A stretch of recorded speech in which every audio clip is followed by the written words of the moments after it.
aften og velkommen til fortællingen om vores innovationsdag. Ja, vi er Molde og Nicoline. Vi er ude på skolen. Ja. Og vi havde en bus. Ja. Det er det vi havde. Og vi var alle spændte. Vi kørte videre. Ja. Og endte ud på DG. Og vi kom jo ind i salen, og man blev jo overvældet. Det gjorde man. Hold da op. Flot fyr i jakkesæt. Men det var sådan en anden sag. Vi har lært noget helt specielt i dag. Ja. Ja, vi lærer den her. Ja, ja. Jeg tænker, at I alle sammen har set filmen Yes Man. Og det er faktisk lidt af det samme, vi har lært i dag. Ja til alt. Alt. Aldrig en dum idé.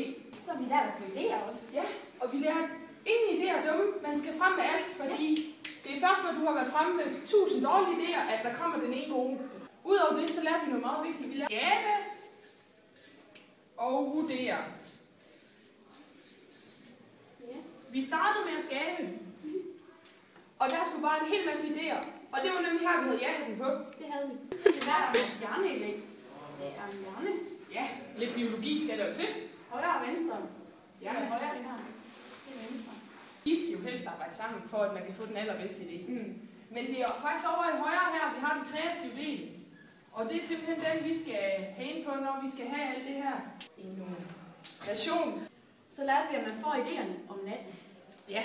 Så masser af idéer om natten. Ja, så lige et godt råd til alle jer derude. Sov. Ja. Det allervigtigste, vi har lært i dag, det er, at man skal aldrig få idéer alene. Nej. Ja. Og som ser her, han har fået en idé, men han er helt alene om den, så den bliver slet ikke til noget, den bliver slet ikke så god. Det er en lille bitte idé, den her. Ja. Men som vi ser her, så deler han den med sin mor og sin kæreste. Og så kommer der ligesom en hel masse, og til sidst, så går den sammen i en stor lysekrone, fordi det bare er sådan en god idé. Og det er jo sådan set det, vi lærte i dag.